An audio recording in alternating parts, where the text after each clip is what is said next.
ಚಿನ್ನಸ್ವಾಮಿ ಸ್ಟೇಡಿಯಂನ ಕಾಲ್ ತುಳಿತ ಪ್ರಕರಣದಲ್ಲಿ 11 ಜನ ಸಾವನ್ನಪ್ಪಿದ್ರು. ಈ ಪ್ರಕರಣಕ್ಕೆ ಸಂಬಂಧಪಟ್ಟಂತೆ ಹೈಕೋರ್ಟ್ಗೆ ಸರ್ಕಾರ ಮುಚ್ಚಿತ ಲಕೋಟೆಯಲ್ಲಿ ಒಂದು ವರದಿಯನ್ನು ಸಬ್ಮಿಟ್ ಮಾಡಿತ್ತು. ಅದರಲ್ಲಿ ಇಡೀ ಪ್ರಕರಣಕ್ಕೆ ಯಾರು ತಪ್ಪಿತಸ್ಥರು ಅನ್ನೋದನ್ನ ಉಲ್ಲೇಖ ಮಾಡಿದೆ ಸರ್ಕಾರ. ಏನದು ಡೀಟೇಲ್ಸ್ ನೋಡ್ತಾ ಹೋಗೋಣ.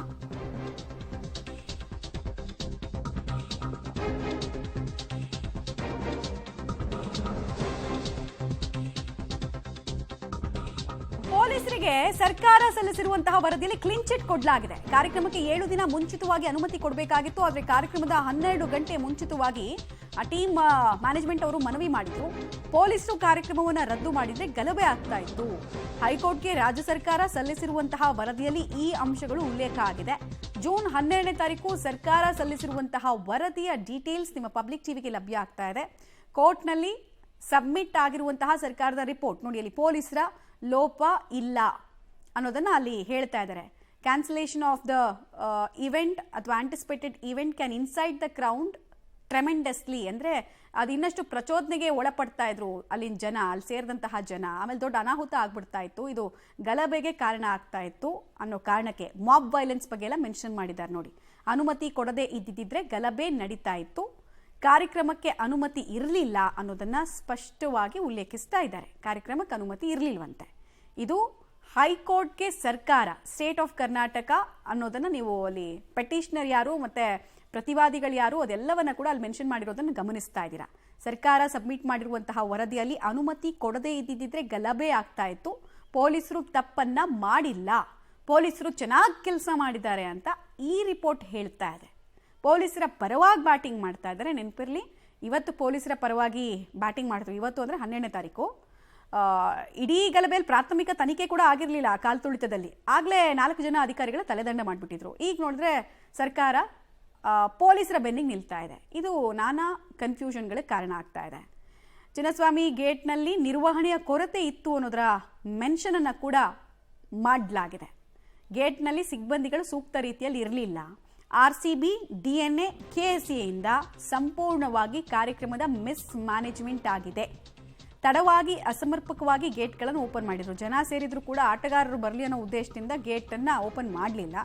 ಇದರಿಂದ ಗೇಟ್ ಮುರಿದು ಒಳನುಗ್ಗೋದಕ್ಕೆ ಫ್ಯಾನ್ಸ್ ಮುಂದಾದ್ರು ಅಂತ ಇದೆಲ್ಲ ಗೊತ್ತಿದ್ದಂತಹ ವಿಚಾರ. ಸರ್ಕಾರ ಅದನ್ನೆಲ್ಲ ಮೆನ್ಷನ್ ಮಾಡಿದೆ. ಮುರಿದ ಗೇಟ್ಗಳ ಸಂಖ್ಯೆಯನ್ನು ಕೂಡ ಅಲ್ಲಿ ಉಲ್ಲೇಖ ಮಾಡಿದ್ದಾರೆ. ಸಂಖ್ಯೆ 1, 2 ಮತ್ತು 21ರ ಗೇಟ್ಗಳು ಮುರಿದ್ವು.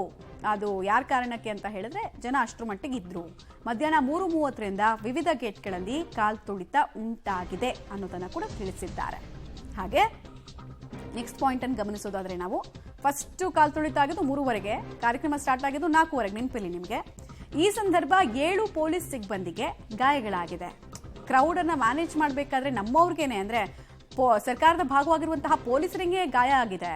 ಕಾರ್ಯಕ್ರಮ ತಾತ್ಕಾಲಿಕವಾಗಿ ರದ್ದುಗೊಳಿಸಿದ್ರೆ ಶಾಂತಿ ಭಂಗ ಆಗೋ ಸ್ಥಿತಿ ಇರ್ತಾ ಇತ್ತು. ಹೀಗಾಗಿ ನಿಯಂತ್ರಿತವಾಗಿ ಕಾರ್ಯಕ್ರಮ ಮುಂದುವರಿಸೋದಕ್ಕೆ ಪೊಲೀಸರು ಅವಾಗ ಹೆಡ್ಸ್ ಅಪ್ ಕೊಟ್ರು. ಬಿಕಾಸ್ ಜನ ಸೇರ್ಬಿಟ್ಟಿದ್ರು, ಅವ್ರ ಕೈಯಲ್ಲಿ ಏನೂ ಇರಲಿಲ್ಲ ಅಂತ ಹೇಳಿದ್ದಾರೆ. ಸೊ ಪೊಲೀಸರು ತಪ್ಪಿಲ್ಲ ಅನ್ನೋದನ್ನ ಹಂತ ಹಂತದಲ್ಲೂ ಹೇಳೋ ಪ್ರಯತ್ನವನ್ನು ಸರ್ಕಾರ ಮಾಡಿದೆ. ಮತ್ತೆ ಅವತ್ತು 4 ಜನರನ್ನು ಸಸ್ಪೆಂಡ್ ಮಾಡಿ ಅದನ್ನು ಸಮರ್ಥನೆ ಕೂಡ ಮಾಡ್ಕೊಂಡ್ರಲ್ಲ, ಅದೆಂಗೆ ಅನ್ನೋದು ಪ್ರಶ್ನೆ. ಡೀಟೇಲ್ಸ್ ಕೊಡ್ತಾರೆ. ನೇರ ಸಂಪರ್ಕದಲ್ಲಿ ಜಾಯಿನ್ ಆಗ್ತಾ ಇದ್ದಾರೆ ನಾಗೇಶ್. ಈಗ ಅವತ್ ನೋಡಿದ್ರೆ ತನಿಖೆ ಇನ್ನೂ ಸ್ಟಾರ್ಟ್ ಆಗಲಿಲ್ಲ, ಆಗ್ಲೇ 4 ಜನರನ್ನ ಸಸ್ಪೆಂಡ್ ಮಾಡಿದ್ರು. ಸಸ್ಪೆಂಡ್ ಮಾಡಿದ ಸರ್ಕಾರನೇ ಈಗ ಹೈಕೋರ್ಟ್ನಲ್ಲಿ ಪೊಲೀಸರು ತಪ್ಪಿಲ್ಲ ಅಂತಿದೆ. ಸೊ ಕನ್ಫ್ಯೂಷನ್ ಇದೆ, ಏನೇನು ನಡೀತಾ ಇದೆ, ಇನ್ನೂ ಏನೇನು ಅಂಶಗಳನ್ನ ಉಲ್ಲೇಖ ಮಾಡಿದ್ದಾರೆ.